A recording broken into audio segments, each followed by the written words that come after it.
afternoon, everyone. I'm Amy Snyder from the Connect and Communicate Series Planning Committee. Thank you for joining us today. I'd also like to thank Erin for providing closed captioning and handling the recording of today's session. Our presentation will be recorded and made available on the College and Research Division blog and sent to those who registered.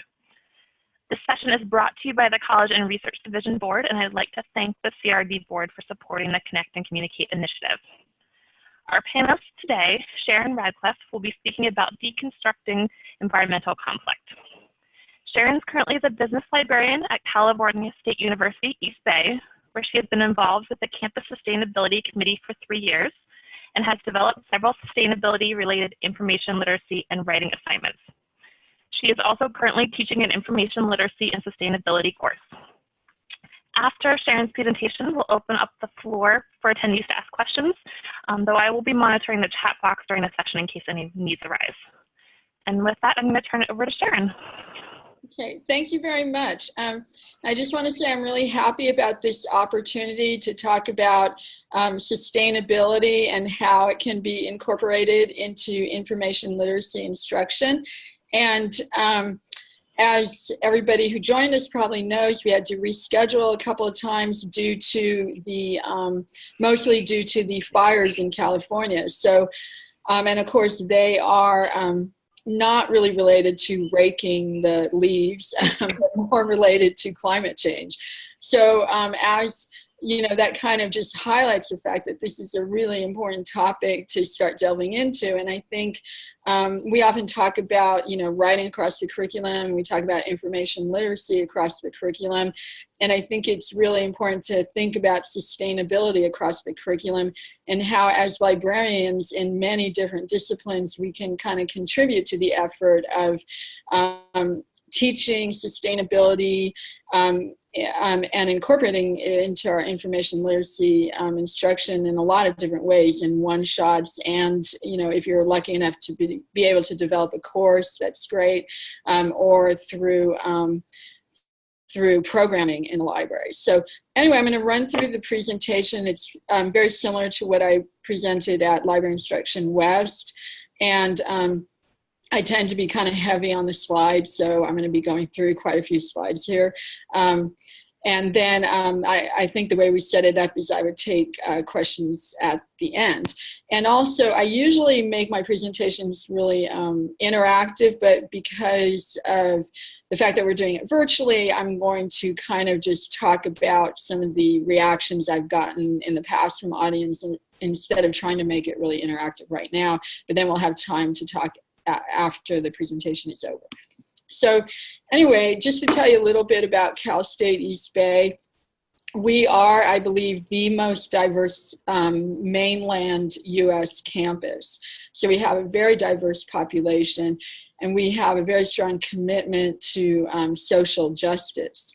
And sustainability is kind of coming up along next to that as people start to understand that sustainability isn't just about, you know, going hiking and loving the environment. One of the 3 pillars is social justice.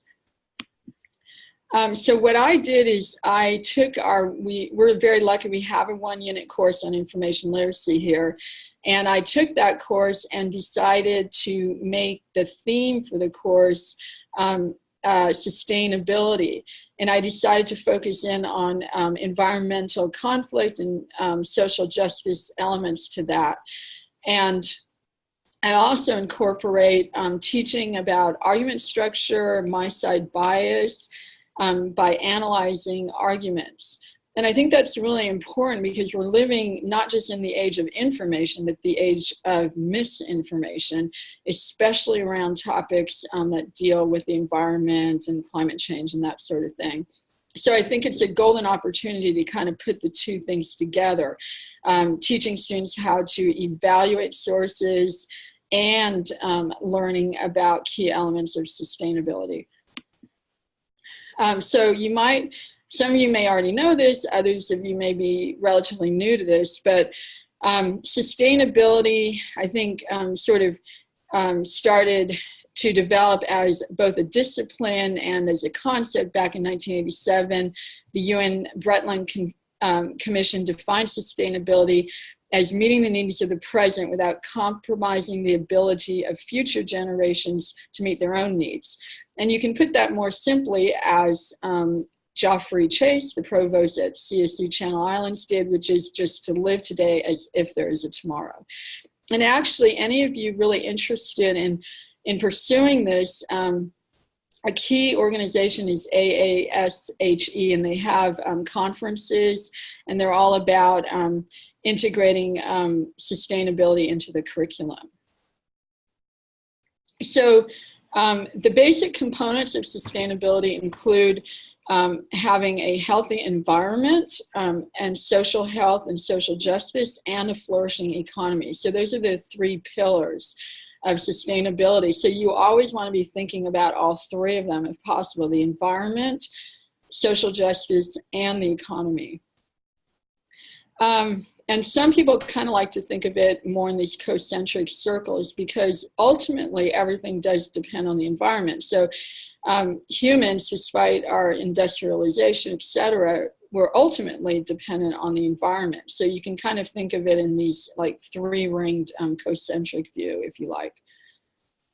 And some of the goals that sustainability puts forward are: for ecological systems, we need genetic diversity, resilience, biological productivity. For economic systems, we need production of goods and services, trying to address poverty, reducing poverty, improving equity. Social systems, a lot of people include cultural diversity, social justice, gender equity, participation in governmental systems. So the case studies that in my own class, what I did is I decided, instead of just, dealing with all of sustainability, which is kind of a huge thing, or even just looking at climate change, I decided to focus in on case studies. And looking at, by analyzing case studies, it's kind of a manageable thing to look at, and you can look at the various stakeholders. So it's a way of understanding how the way evidence is presented is often linked to the core values that a group of people have.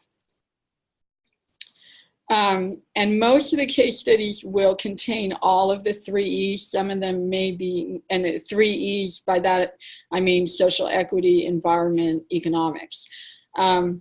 So what I would have people do is, with the case studies, and I think I listed a lot of different examples in the description for the session, but they would look at things like Love Canal, which is a more historical one, North Dakota Pipeline, Mauna Kea Telescope construction, Flint water crisis, and more global ones like the GMO seed controversy, where Indian farmers were like killing themselves because they were being forced to buy seeds. So there's just really like hundreds of different case studies you could look at, and most of them were more local ones and current ones. And so in all cases, any case study you look at will have a variety of different stakeholder perspectives, and it's just a great way to integrate critical thinking into the process, looking at multiple perspectives and that kind of thing, and also just even analyzing articles, looking at word connotations and trying to detect bias. And so at this level, we're mostly looking at news sources, but then as we get deeper into it, I did require that students actually look at academic journal articles. For example, like for Flint, Michigan water crisis, they would have to look at an epidemiological study on lead poisoning, for example. And the course, this particular project, which was sort of the core component of this course, I designed it to meet our sustainability overlay requirements. So at our university, we have institutional learning outcomes. We have 3 of them, which students can meet in a variety of different ways. We have one for sustainability, one for diversity, and one for social justice. And it's listed here on the screen, so you can kind of read through it. But these are the key things that students are supposed to be able to do if they're meeting the sustainability overlay requirement. And so the whistleblower case study met most of these, maybe not understanding climate change or threats to the global environment. So I kind of filled that in with discussion questions in the course. Oh, and by the way, this course was completely online. So they did a lot of online discussions. And then I had them actually, instead of writing a paper, because it's a 1-unit course, they created either a timeline, an Ignite session, or an infographic on their topic. And I think it also addresses the framework for information literacy. Research as inquiry, scholarship as conversation, authority is constructed and contextual. So I'm actually showing you some of the slides I use in the class, and this is where normally I would try to make this more interactive. But if you take a look at this slide, some of you may see the profile of a young woman, and some of you may see an older woman. So if you take a look at it, actually both profiles are there. And so this is kind of a way of showing students that your point of view can really influence how you see things. Then we also look at a series of other photographs where we discuss how what we think we see is really different from the actual perspectives of the participants. So this particular picture became very famous. It's 9/11, and people were kind of shocked and thought these people were just chatting and relaxing during this event.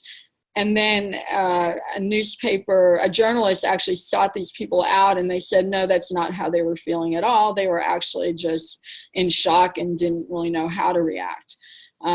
So this just kind of shows you that we can, it's very easy to misinterpret things based on what we bring to something that we're interpreting. And this is just information about the photo. And then also this photo I used to show how news can kind of be constructed in different ways. This is, of course, the statue of Saddam Hussein being toppled. And most of us know that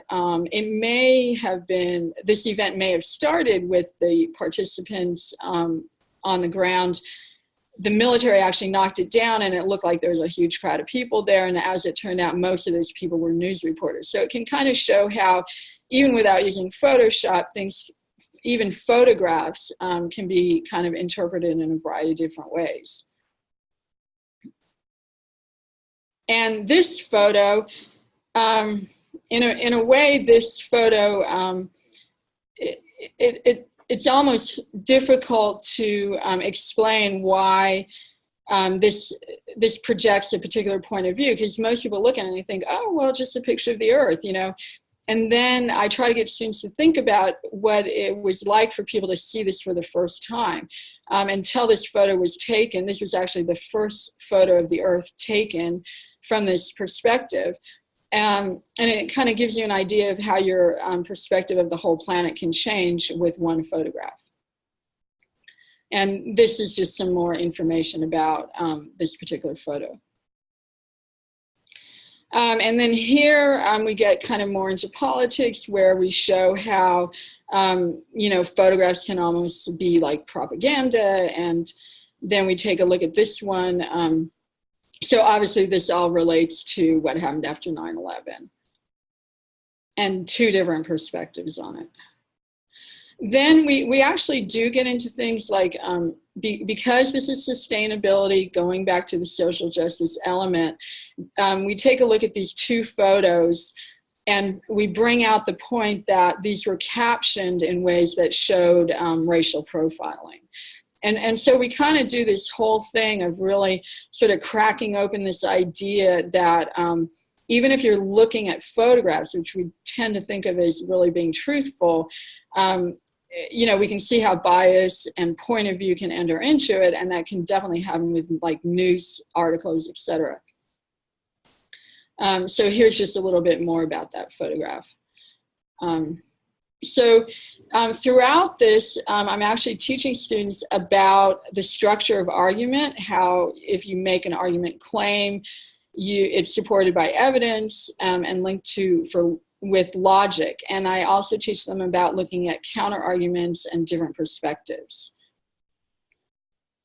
So, you know, on one hand, they're learning about this idea about sustainability, about environmental justice, and they develop research skills around the topic they end up picking, but they also learn about the actual structure of argument and how that's something that's really important to analyze when they're reading different sources.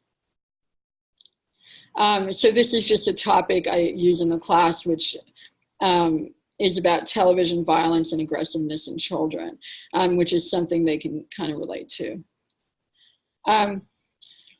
So then I really ask students to not only identify bias in the sources they're reading, but also think about what are their own biases about the topic.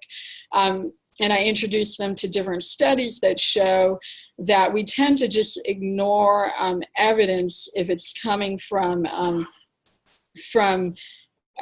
if it's representing a point of view that we don't agree with, that we actually don't see it. It's almost like, you know, horses with blinders on. We tend to just, there have been studies done out of Stanford University that support this idea.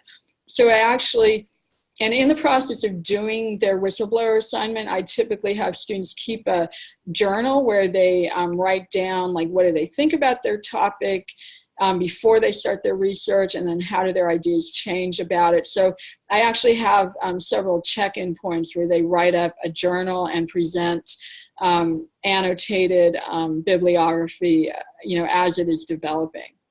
And by the time they're done with their project, they have to have collected 10 sources. So one of the ones that I've used actually in class, and students have actually done it as their own project, is the Mauna Kea Telescope controversy. And I really like this one because it's not like, you know, good versus evil kind of thing that sometimes an environmental conflict is.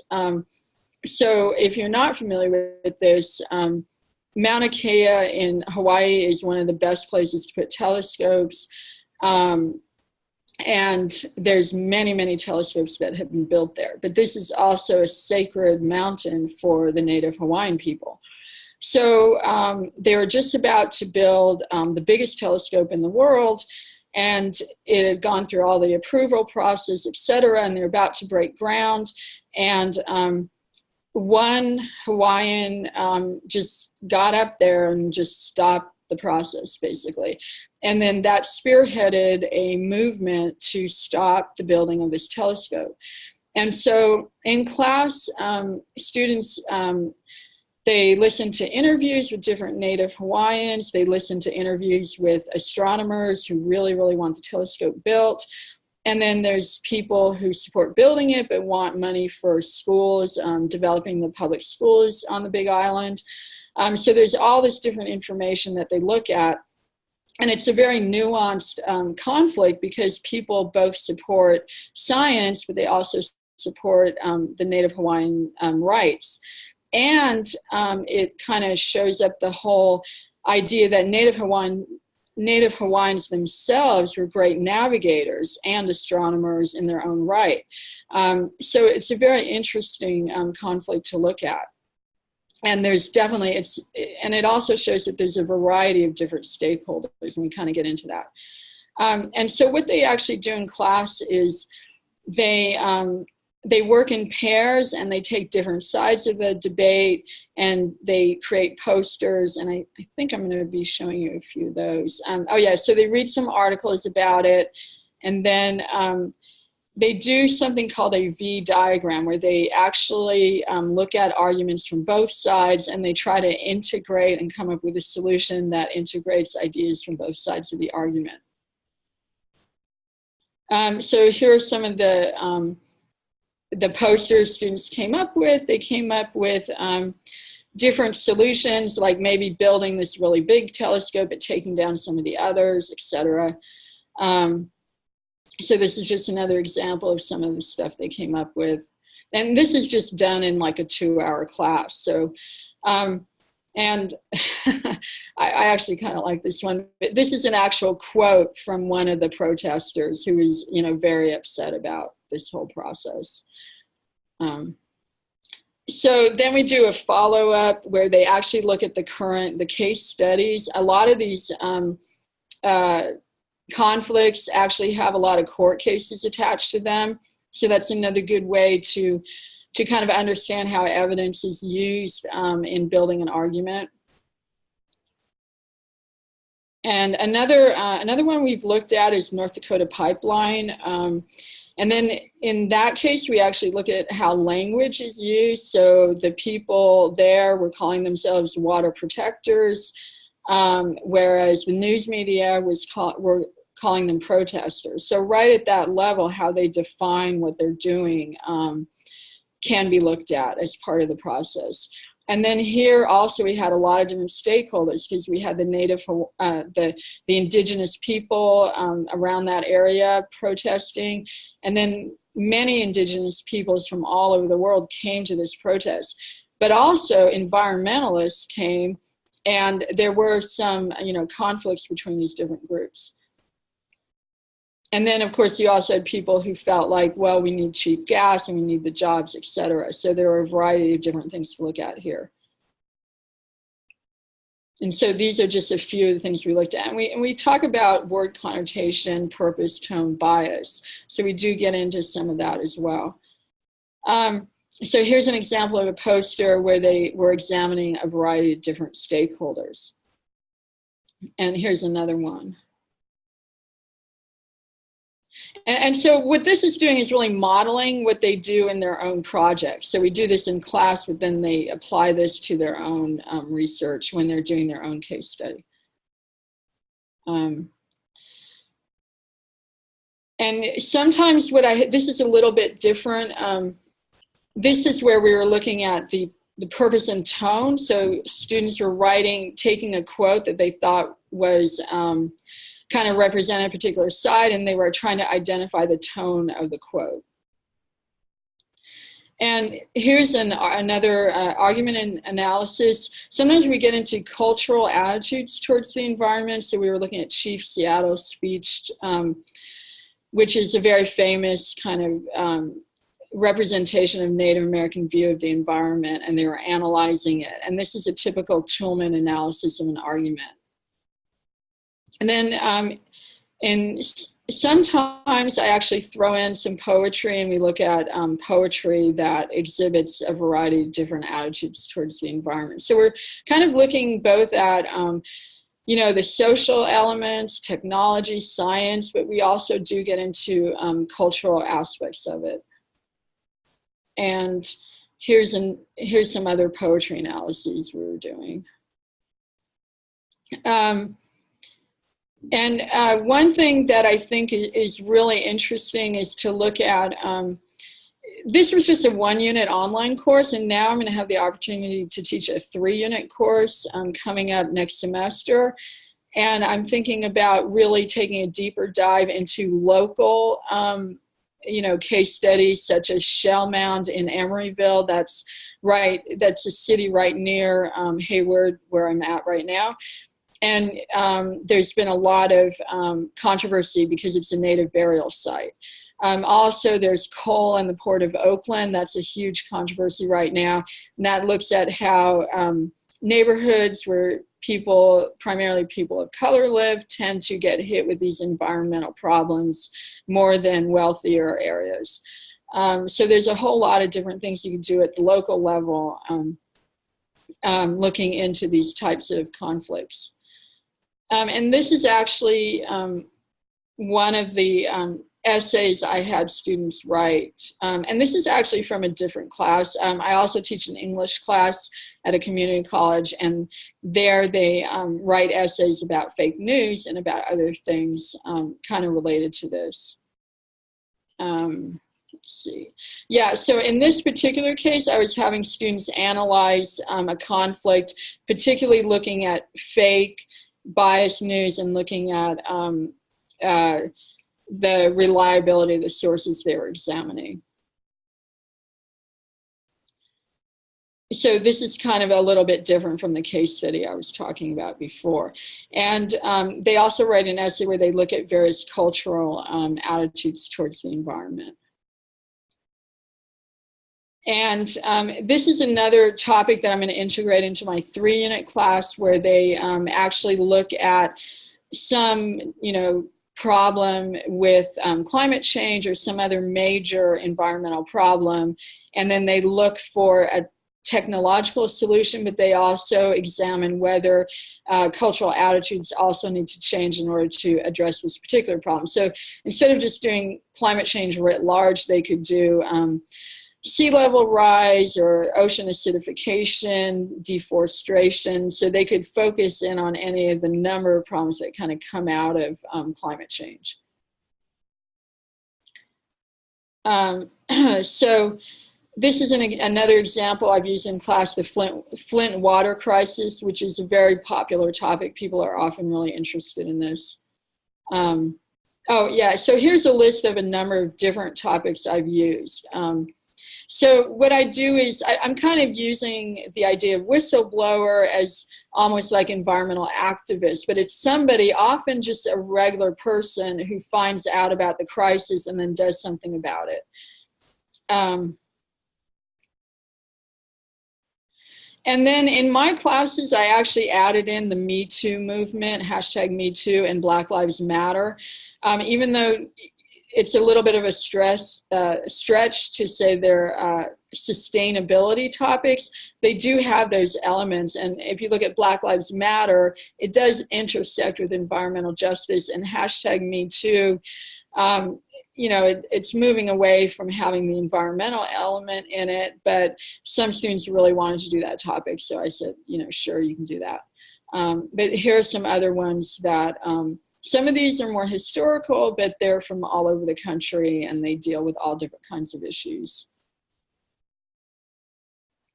Actually,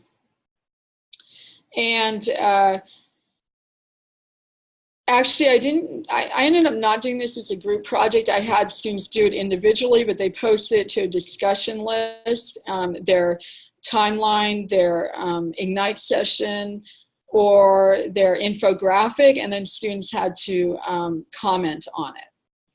So I try to incorporate as much interactivity in the course that I can. And so these are the SLOs that I was trying to meet with this particular assignment. And the 3-unit course I've developed, which is called Information Literacy and Sustainability, I'm hoping it will become a elective in our new sustainability minor. So another thing I was going to experiment with was to actually have the whole class work along with doing their individual project, but have the whole course work on a larger project, and possibly even come up with some kind of executive summary of it that they could actually send to someone involved in the project. So that's becoming, I'd like to move towards a more service learning element. I haven't actually done this yet, though. So one thing that people who are interested in sustainability and academia are really interested in is the idea that sustainability crisis cannot be solved with the same kind of education that helped create the problems. So for that reason, that's one reason I would like to move more towards service learning, experiential learning, and have students actually do something maybe on campus where they actually make a difference and somehow add to sustainability on campus. And I haven't really gotten to that point yet, but this is the direction I'd like to go. So this, this just talks about how I'm in the process of developing a 3-unit course. I'm going to be teaching it next semester. And then hopefully, it hasn't been approved yet, but hopefully it'll meet social science, GE, and the overlay in sustainability. And it incorporates a variety of other assignments besides the whistleblower assignment.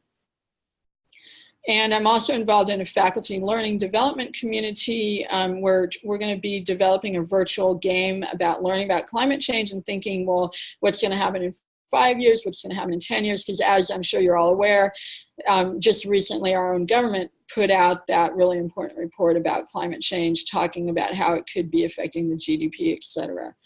I'm also going to, if any of you listening to this are interested, I'll be teaching a course for Library Juice, which is online in February.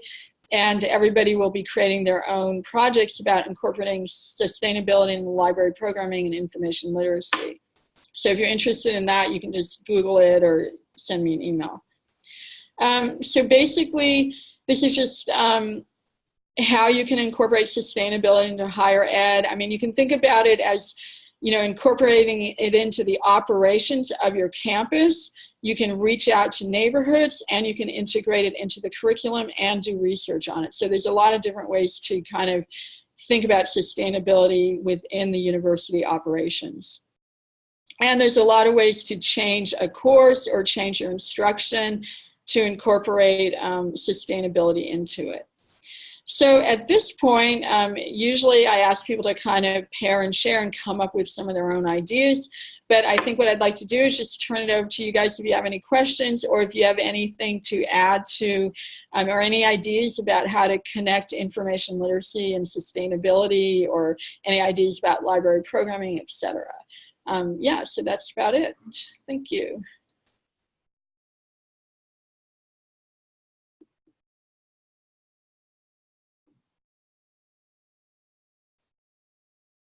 Oops. So does anybody have any questions or anything? So at this point, if you want to add questions to the chat box, go ahead, or if you want us to unmute you so you can use your microphone, we can do that too.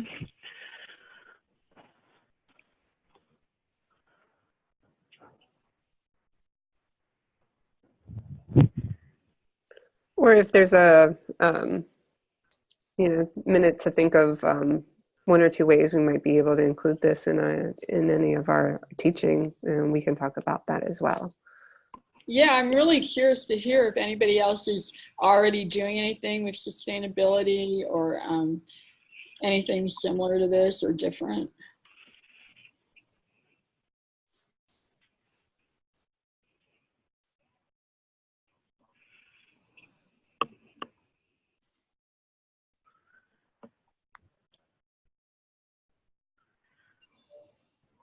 It seems like we have a very quiet group today.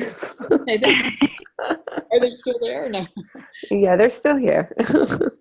Yeah, well, like I said, if anybody in the audience is interested in like developing their own programming or course or information literacy lesson plans, I'm going to be teaching, I think it's a 4-week online course for Library Juice.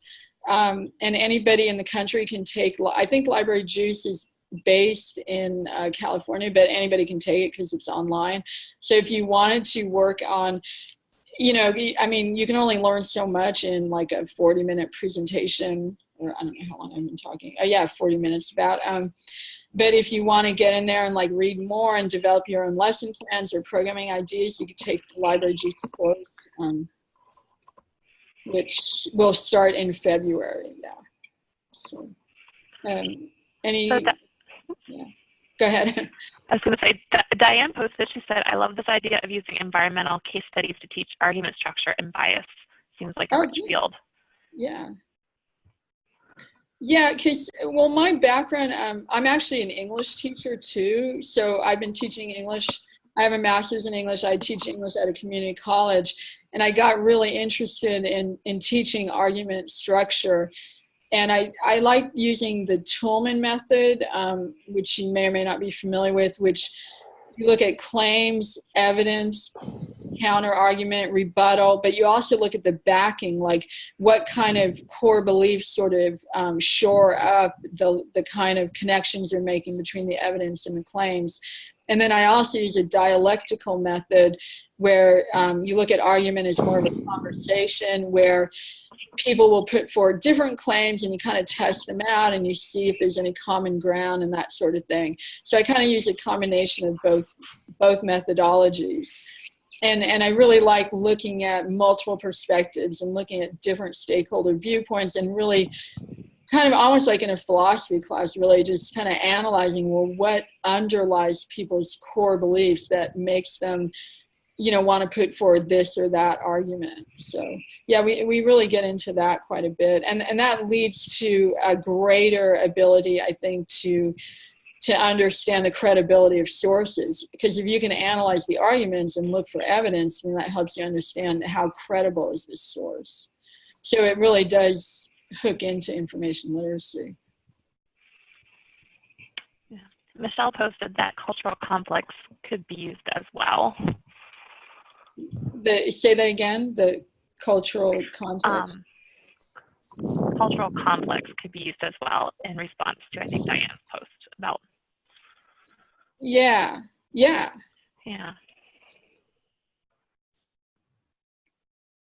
Right. We had another post. I've had limited success in teaching students to identify bias in sources. Are there examples that you think work well for teaching this? Well, yeah, I think what I like to do is have them, like the reason I do these little case study things is that, instead of just like taking just a random article or something and trying to look for bias, I like to have them learn about a sort of contentious or controversial issue, but one that's sort of contained and local. So like the Flint water crisis. And then you start learning who the stakeholders are and who the players are, and you start understanding why things they might say or write would be slanted a certain way because they have a self, interest involved. So my approach is to kind of, to always have a context when I'm teaching bias, if possible. But I do these things where we learn about word connotations. So you can look at a word, I think the word house is really neutral, but home is much more friendly, and domicile is very technical. So you can actually teach students about how words have different emotional connotations, and then you can use word connotation to identify tone. And the more emotional a tone is, the more likely there is to be bias there. And then also looking for, I always have students look for what evidence is being presented, and we look at all the different kinds of evidence. Like there's statistical evidence, there's personal experience or narrative evidence, there's expert opinion. So we kind of run through all the different kinds of evidence, and you can look at that in an article. But I really like teaching it in a context so that they sort of become an expert on whatever the controversy is, and then that helps them, really be more competent about identifying bias in any particular area.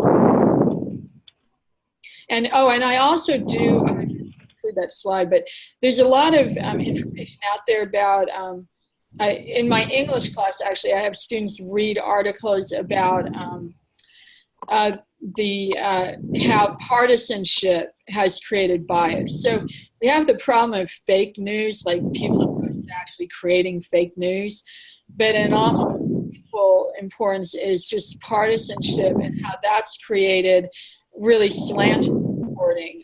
Like, for example, maybe on the right, and then I'm not sure I would agree with this. Some people point to CNN on the left.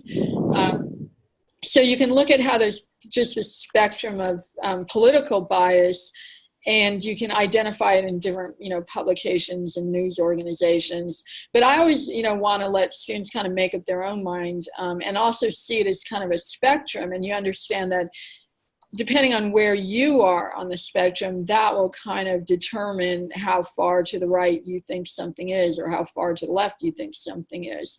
So I always, whenever I teach bias, I always include like the element of my side bias in it. But as far as having like, specific examples, I mean, I just think looking at a lot of sources related to any particular controversy is a good way to go, instead of just looking at one thing in isolation.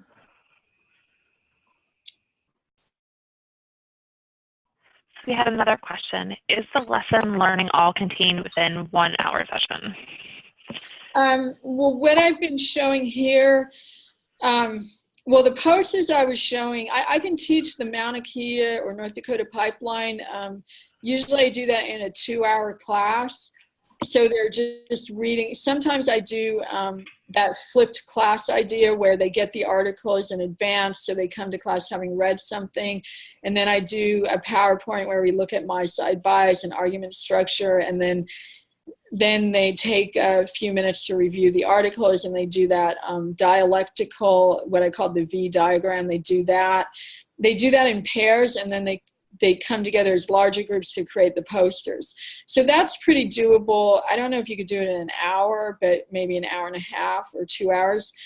When they're actually, I also teach a whole 1-unit class, so then they're actually doing this big research project, which takes several weeks to accomplish, and they usually break it down into, stages where they do pieces of it a little at a time. So like if you're trying to just do a 1-hour shot, I would say, you could, particularly if you were able to get students to read some articles in advance, you possibly could do that in an hour. I mean, it'd be kind of difficult, I think, to do the pair, to have them read the articles and then come up with a poster where they come up with a solution to a problem. I mean, I think I would need probably an hour and a half to do that. So maybe you'd have to get 2 sessions if you were like doing it in a class. Yeah.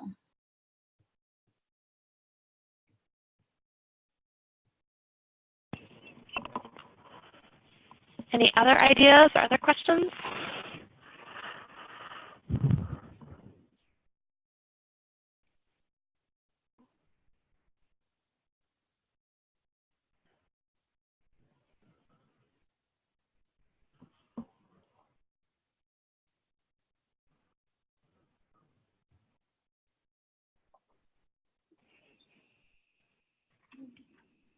I'm curious, is anybody in the audience teaching in the area of sustainability, or even doing one-shots in environmental studies courses or social or science courses that incorporate sustainability?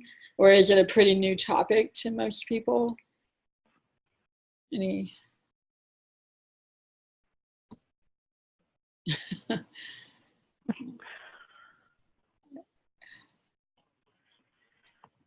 But anyway, if anybody, it sounds like maybe it is kind of a new topic, I really highly recommend going to that ASHE website, AASHE, I think.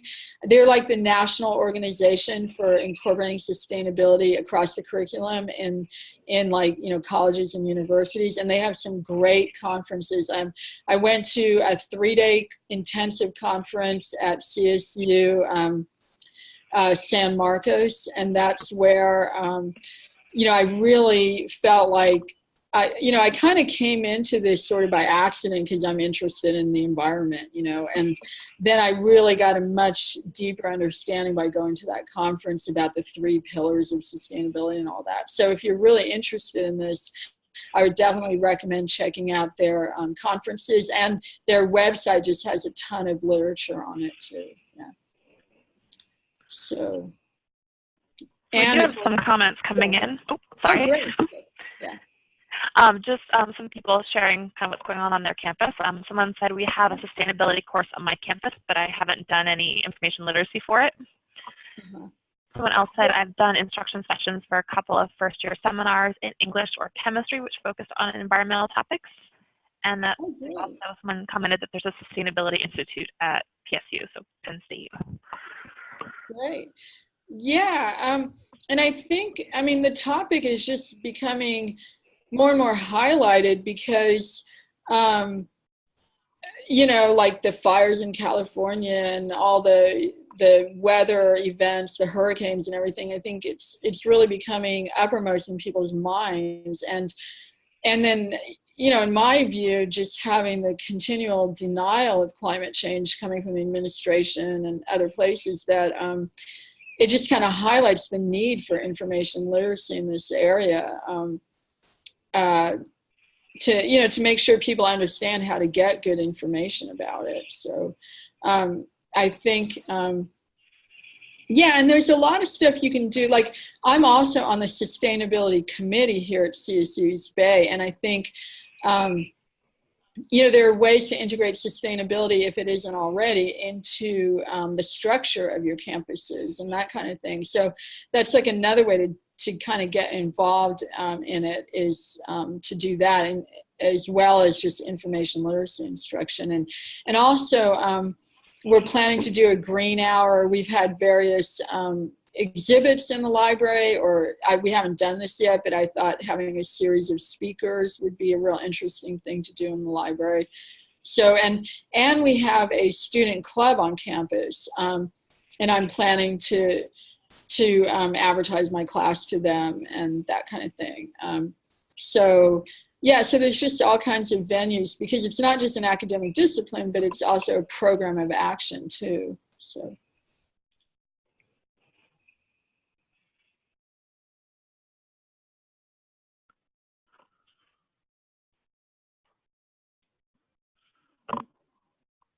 Any other ideas from people that they want to share? Or?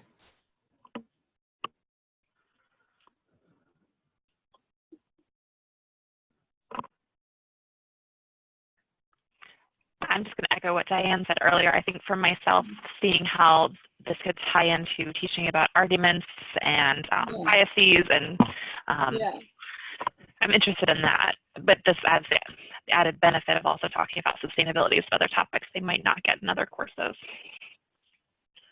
Yeah, and it's kind of, in a way, it's sort of a new area. So I think the 3-unit course I designed, it's the first time, like, we've been really lucky. We've always had this 1-unit information literacy course that we teach, and we just recently converted to semesters, so it's no longer required.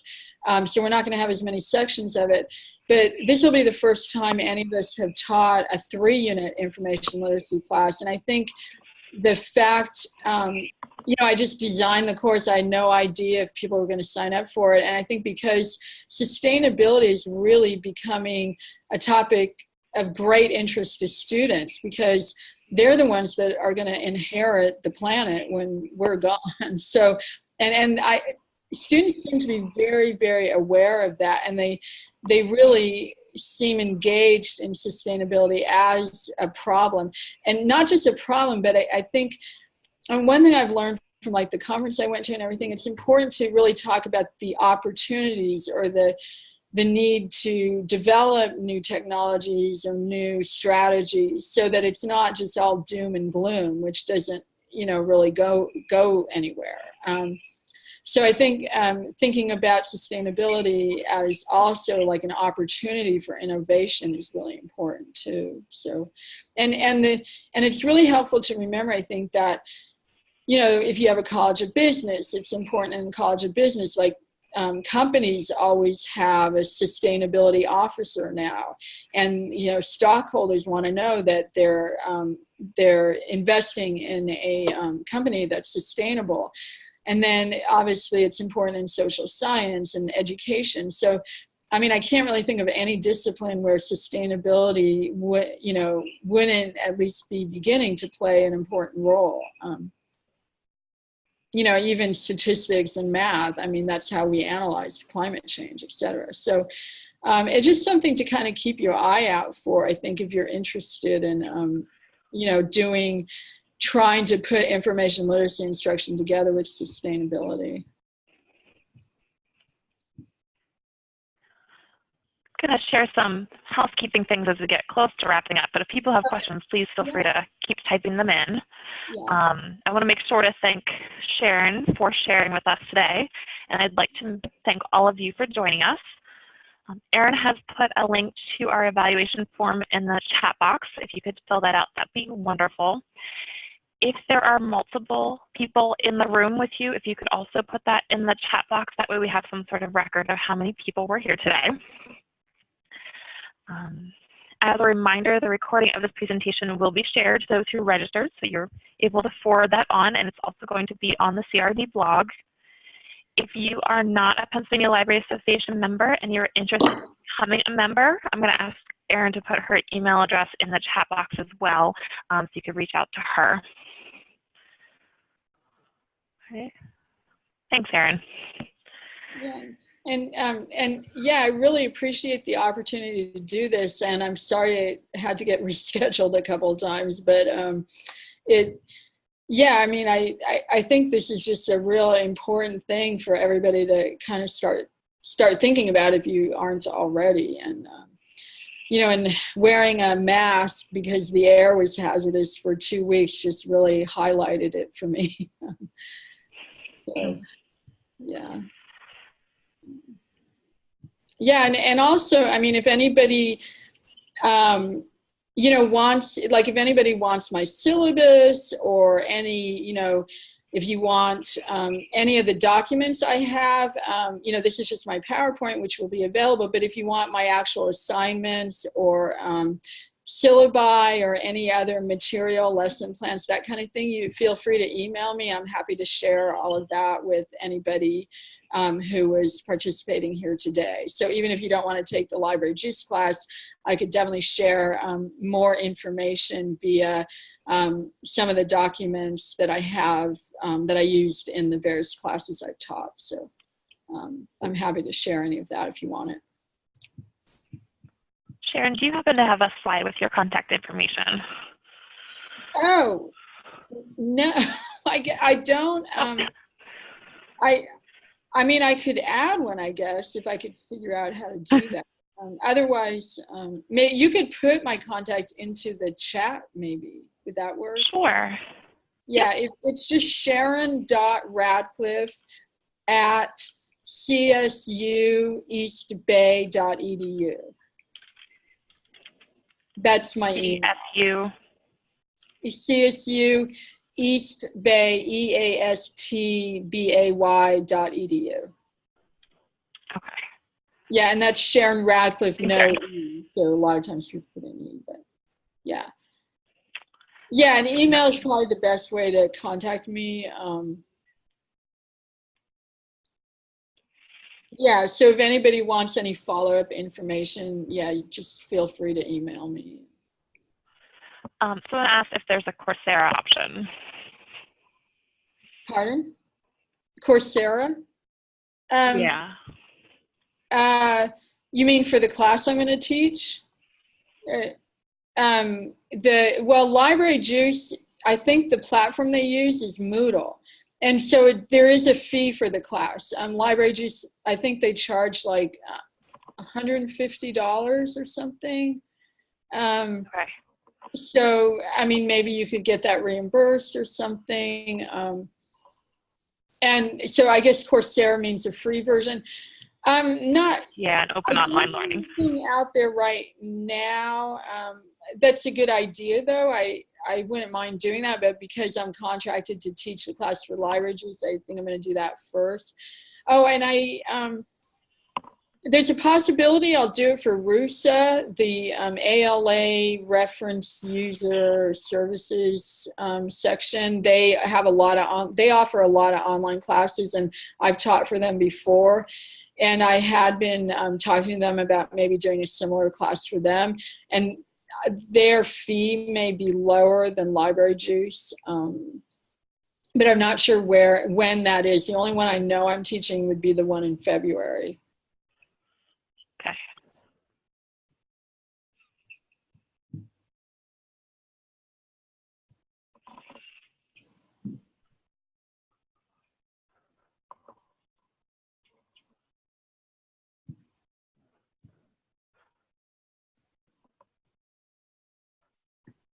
Right, I know we're getting to the end of our time here, so I just, again, I wanted to thank everyone. I feel like we could probably hang out for a few minutes if there's any lingering questions, but with that, I think we're going to call it a day. Okay, all right. Well, I'm glad I was finally able to do it, and yeah, I think I hope everybody got something out of it. Yeah, thanks. Yes, thank you. Okay.